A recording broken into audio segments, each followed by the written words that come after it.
Ange, do you have any fresh injury concerns ahead of the Nottingham Forest game? And in particular, is Brennan Johnson okay to face his former club? Yeah, Brennan's fine. He's no problem. The only one is Richie. He's had a bit of a niggle with his knee the last couple of weeks, and we kind of feel he probably better he takes this weekend off and sort of hopefully totally recovers and be available for Newcastle next. But everyone else is fine. As much as you're aiming for higher than top four in the short term this week, you've gained a point on Aston Villa. Manchester United have lost. Do you see it as a straight shootout between you and Aston Villa for Champions League football next season?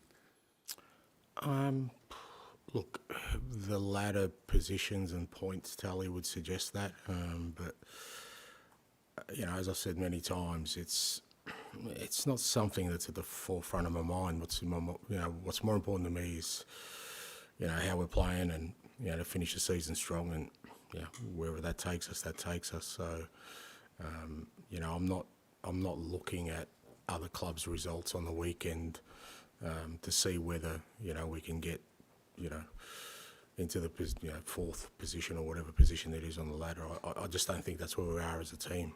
We've got to focus on ourselves this year, and as I said, finish strong. And if that means we finish fourth or whatever, then great. But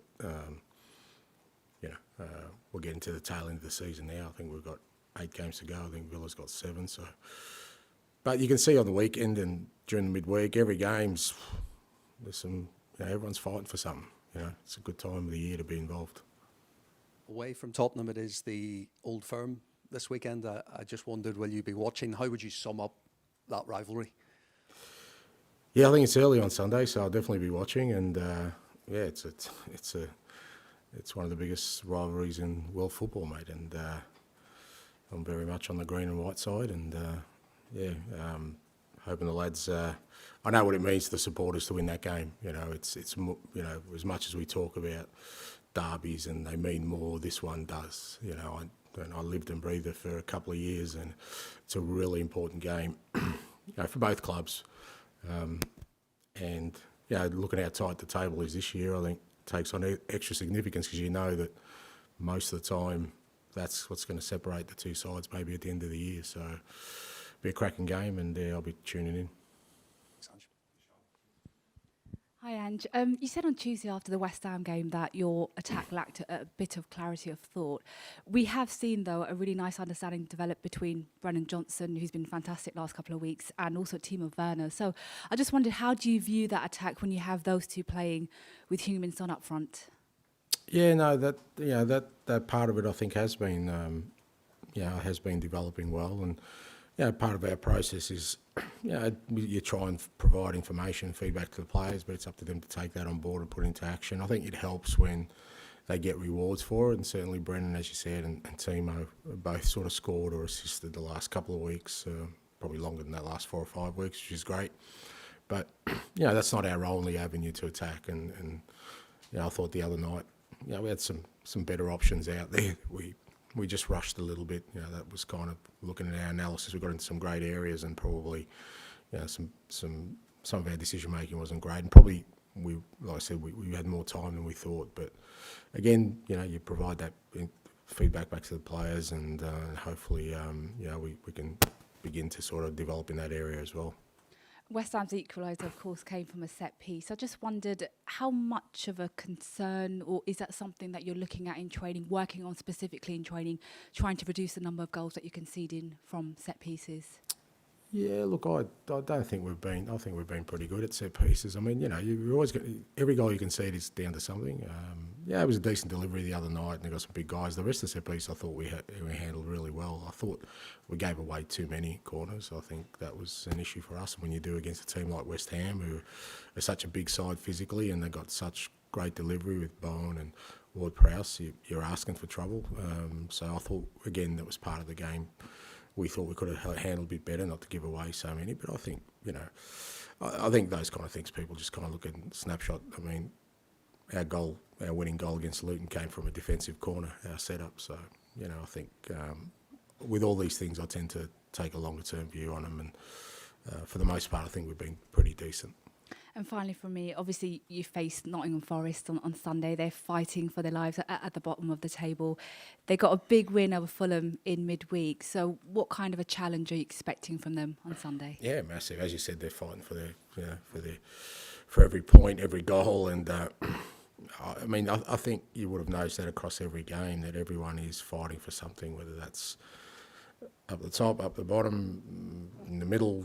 Everyone's fighting for something, and from our perspective, we know that we have to hit a certain level of, effort, competitiveness every week, and for the most part, we've been pretty good. I mean, I think the Fulham game was probably the one that was disappointing for us, but even against West Ham, we weren't pleased with the outcome, but it's a difficult place to go.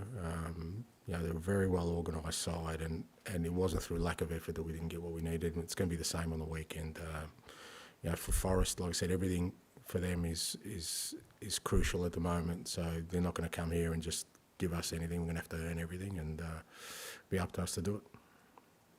Angelo, Brennan Johnson going up against his former club Forest, and I just wondered how he's developed. I was just looking since January. He's got 5 goals, including 1 for Wales, and what sort of changed? How have you converted him into being more lethal, really, since you signed him in August? Well, I think we've made him more lethal. I think, his goal scoring record before he arrived to us was pretty decent. I just think, we play obviously a little bit differently, and it takes time, and especially in those front areas. I've said before that there's a lot more pressure on new signings because they get invariably measured against, outcomes in terms of goals and assists, and if you don't have that, then...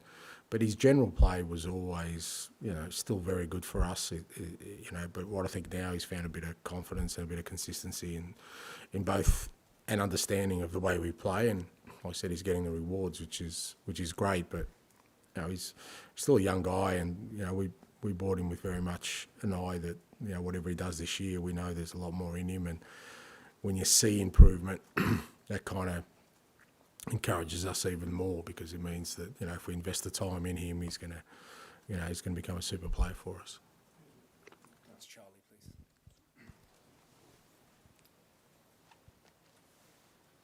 Hi, I just wanted to ask, this week Spurs financial results came out and look healthy. Is that something now as manager you have to be, I know it's very dry, but is that something you need to be conscious of with thinking about the summer and targets and PSR and all of that?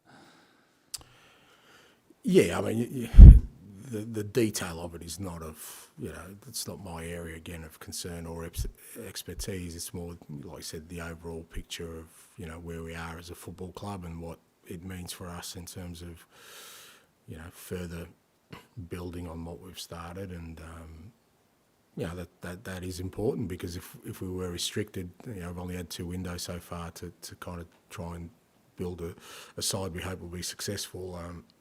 If there's a more positive outlook from a financial perspective, then that certainly helps us with our planning and kind of, not just for, this window, for the next couple of windows, and potentially what we can do to sort of, get the squad to where we need it to be.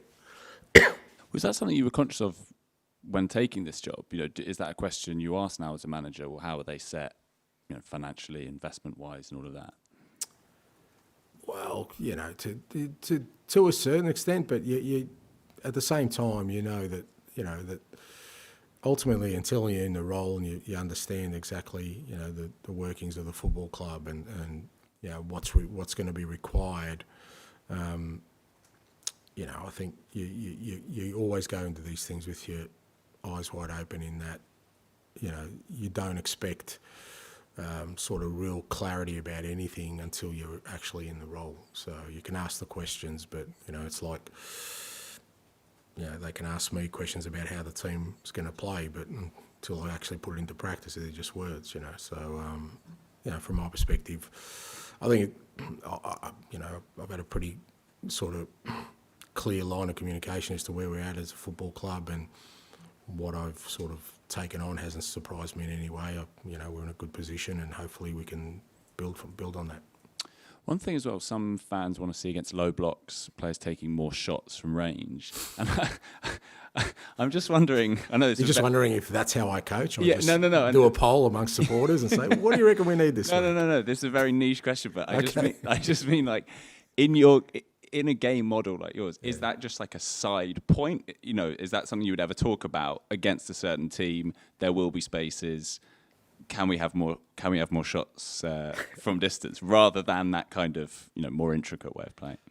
Okay. Yeah, so are my players allowed to shoot? Yeah, This is exactly. what I'm Yeah. asking, Yeah. They get fined if they shoot. I get that. You probably would have had that. Yes, they're allowed to shoot. Yeah. No, look, it's as I said the other night, there was some opportunities there that we probably, we kind of rushed things in terms of the way we could create more opportunities for ourselves. But again, I always think those kind of things are just a moment in time. I think if you look at the goals we've scored this year, I can remember at least 2 or 3, Sonny in particular, scoring from outside the box. So it's not something that there's no, especially in that front third. A lot of it is around the quality of your players and the instinctiveness of your players. And all the teams I've had, I try and make it as less structured in that front third as possible, but you always, I think, achieve better outcomes or more possibilities, more avenues to goal, because ultimately that's what my teams want to do, score goals, and they always have, is by creating some sort of fluency that allows players to make the best decisions in there.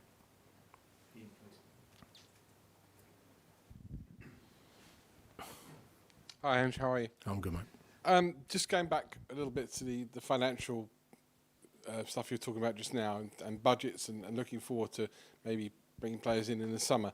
Spurs, one of the only teams that actually spent money during the January transfer window, and clubs generally were watching very carefully what they were spending.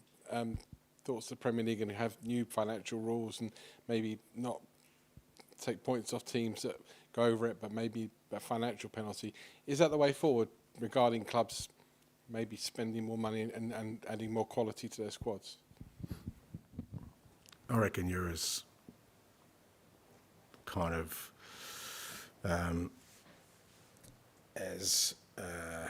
intricately sort of, your understanding is about as good as mine with that question in terms of what's happening. Look, I understand that, obviously there's, and I come from a world where it has been very, very regulated. So equalisation in Australia, a bit like American sports, is very, very big. Yeah. So I've come from that world, and I didn't like it one bit. But there's always an understanding you've got to sort of create some sort of competitive balance so that there isn't too much of a divide between clubs that can spend. At random almost at times against clubs that have restrictions. So you want to keep that balance, but I've always felt not at the expense of bringing the, or demotivating people from being the best they can be. And sometimes I've felt, so in Australia we've had, a salary cap, and we've had, I think a bit similar to what they're calling a luxury tax, and it keeps the competition even, yeah, but I always felt it also suppressed the ability to kind of, maybe try and be better than the rest. America's kind of similar, but I think whatever model they come up with, it's that balance of keeping it competitive, because you do want competitive leagues. You don't want teams just to outspend and win things, but at the same time not suppress that ability for excellence, because I've always said it's not just about having money, it's how you spend it, and you can spend, I can have half the money somebody else does, and if I spend it better, I can still beat them, so it's that balance, but for you and me, mate, we'll leave that to the financial people. We'll talk about the football. Something I may understand more is football then. Much was made of your late goal against Sheffield United because it came so that I think it was the latest goal at that moment scored in Premier League history. There was a later one last night. Why are we getting so many late goals? And our matches now almost, are you preparing almost for 2-hour matches? 2 hour, not... Sorry, 1 hour and a half. No, you're right. But I think it is. It's a product of, the extra time we are playing. And I think I've said it before. I used to kind of make substitutions around the 60-minute mark, but knowing there's about half an hour or so to go. But now I know that very few games will last less than sort of 95, 96, 98 minutes sometimes. So you got to factor that into it now. And I think that also means that your players need to be aware that 90 minutes is not the end of the game. A hell of a lot you saw that last night, but still a lot can happen in that last period because sometimes we look at the clock and say, oh, it's the 80th minute mark, there's 10 minutes to go, but actually it's probably 20 minutes to go when you think about all the stoppages that can happen, and your players and the way you kind of use your subs, I think becomes important in that. And finally, for me, you've often said about you don't look at the league table this year as being a barometer of success, but how your team are moving forward and for next season. But are you further on at this point now than when you walked through the door on day one you thought you would be? I didn't have any sort of thoughts on where we'd be. I kind of knew, obviously, after the disappointment of last year that we had to show signs of progress, or else might not even be sitting here if we didn't. So that was the first thing: is can we progress, and what does progress look like? For me, progress looked like, well, the players we sign are going to be important. The windows, I think we've had 2 positive windows. I don't think there's any doubt about that. How we play, well, whether you think it's effective or not, we've definitely changed the way the team plays. We've got we're in a better position on the table if people want to look at that. So you all those things suggest we have made progress, but I'm really, my reticence around saying it's been a success is that doesn't mean progress means it's been a success, because I still think every year you go into trying to win something, and we're not going to win anything this year. So, I can't walk away from that single fact. But in terms of getting us to the point where we can win things, well, there's enough signs there so far, but I still want us to finish the season strong to say that we're in a decent place. Hi there, Nuno. Nuno, sorry, I was just writing about Nuno. You're not Nuno, obviously. Chelsea game, we now know. Talk it out, mate. Just trying to get out. That's fine, yeah. We now know when the Chelsea game is going to be. Yeah. Obviously, you've kind of gone from having a few weekends off and wanting more games. You've now got a week where you've got, I think it's Arsenal at home, Chelsea away, Liverpool away. Is that the other extreme? I mean, how do you view a week like that? I know. I guess my point has been all year, and even that'll come back off the back of us having a weekend off again, 15 days without a game. So I've just said all along, to me, it's not about the games or the weekends. We just haven't had any sort of fluency in our calendar. And like I keep saying, some of that's self-inflicted because we're not in Europe. We haven't had sort of significant cup runs, but it just feels like now we're going to play a couple of games. We've had midweek game, play on the weekend, then play Newcastle, then we're going to have another weekend off. We're going to be sitting on our hands for 2 weeks, and then people say, oh, that you'll be nice and fresh, and then we've got to play 3 games in a week. So for me, it's just we haven't had the rhythm this year. Like I said, apart from maybe the first sort of 10 games of the year, we had Carabao Cup, and there's a game pretty consistently then. It just seems like it's been stoppages, and we knew that anyway. Now going into that, obviously with the teams we've got left, Man City's in the Cup, FA Cup, Chelsea are in the FA Cup, we knew we'd get it further disruptions. So it is what it is. We just got to deal with it, and sort of plan for it the best way we can. The reason I mentioned Nuno's obviously is coming back. I think it's for the first time this weekend. A very short spell, relatively, here at Tottenham. Obviously, now you probably know better than most people what it's like to kind of manage within this club. You could see what a challenge it is for managers, regardless of how good they are. Yeah, but I think every job, especially in the Premier League's like that. I hesitate to say that Nuno'd say that Forest is a pretty big challenge as well. So it's just the nature of the beast in terms of the competition you're in, and irrespective of which club you go to, and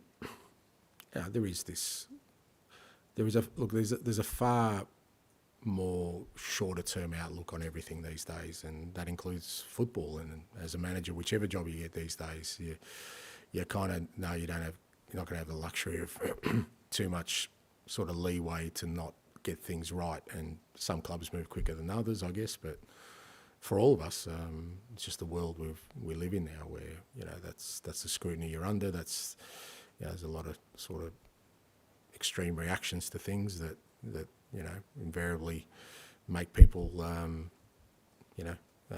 take action. And more often than not, it's the manager that's kind of on the tail end of that. But yeah, I think for all of us, we understand that we go into these roles with their eyes wide open, and I'm sure Nuno, when he went into Forest, didn't think it was going to be an easy task, and when he came into here, didn't think it was going to be an easy task. But like I said, that's, as you said, rightly said, that's not the measure of whether somebody's a good manager or not. Briefly, I want to ask you about Giovanni Lo Celso. Felt like a season that was maybe going to promise quite a lot for him. Obviously, it looked like his future was maybe elsewhere, and then you and him kind of had a chat about what this season was going to bring. Been quite a fragmented one for him. Obviously, had a few injuries. Why do you think it hasn't quite hit the heights and maybe not got the minutes that maybe he would have wanted this season?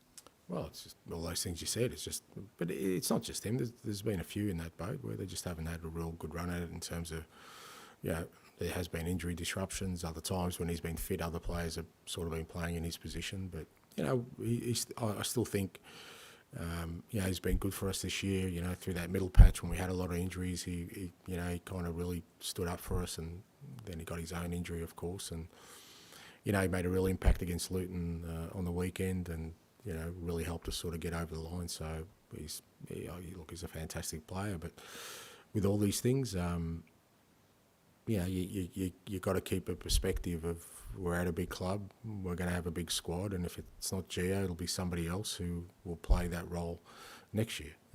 No one's going to play every game, and it doesn't happen, and it doesn't happen at all the big clubs. So, I've never really worried about whether sort of the game time players are playing. If they want more game time, then there are other clubs that can do that.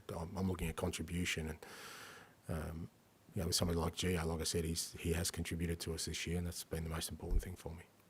Okay, we'll finish this section with James, please. Hi, Ange. Sorry, just back on the financials. The club did announce a loss of 86 million. It's obviously a big number. I mean, will that have a big impact on your transfer plans this summer? See, now you're getting into the detail, mate. You're dragging me down. And as I said, my discussions around those kind of issues are not the minutiae of a balance sheet. It's about us planning to build a side that potentially can be successful. So that's what we're doing. And nothing that's going to come out in the balance sheet is going to disrupt those plans, because those plans are done in alliance with the people who make the balance sheets, for want of a better word. But, it's not like, we're going to wait for the financial results before we start thinking about who we're going to sign. All this stuff's already in planning, and we kind of know what position we're in and, what we need to do in the summer. Doesn't mean it's all going to come to fruition, of course, because, there's all sorts of things that other factors that come into it. But, our planning's well underway into what we need to do. And, but, there's no doubt that, from our perspective, we're not one of the clubs that are going to be as restricted as others. You've spoken a lot about the evolution of the team being more important than just getting into the Champions League. But is there not a financial pressure, though, to qualify, given it does give clubs a big jump in revenue? Yeah. But it doesn't guarantee anything. I keep saying it. I don't know why people don't understand. Well, I'm talking about the financial aspect. Yeah, okay. So if I asked you, well, Newcastle made the Champions League this year. Did it help them last year? Did it help them this year? Financially, it did, yeah. But did it help them in a football? We're not banks. We're football clubs. Yeah, we're not financial institutions. I don't get measured by the balance sheet at the end of the year. I get and you can see how difficult it is for a club to juggle Champions League, and if you're not building a squad. And to be fair to Eddie, he's had horrendous injuries this year. It makes it hard. What I'm saying is, Champions League, great, money, great. Does that mean we're going to finish third next year? No. In fact, it's probably going to be more challenging. So my role in that is not to worry about the financial pressure of making Champions League, is to create a squad that hopefully can compete in the Champions League and keep improving in the Premier League and have success in the cup competition. So that's kind of where I differentiate. I'm not saying that, of course, everyone wants to, if they're not going to win the league, get into the Champions League because, like you said, the financial rewards, but that's not the measure. How much money you make is not why you get into the Champions League. It's what you do with that money, and do you build on it? Do you build a squad, or you just say, well, because we're in the Champions League, next year will be great?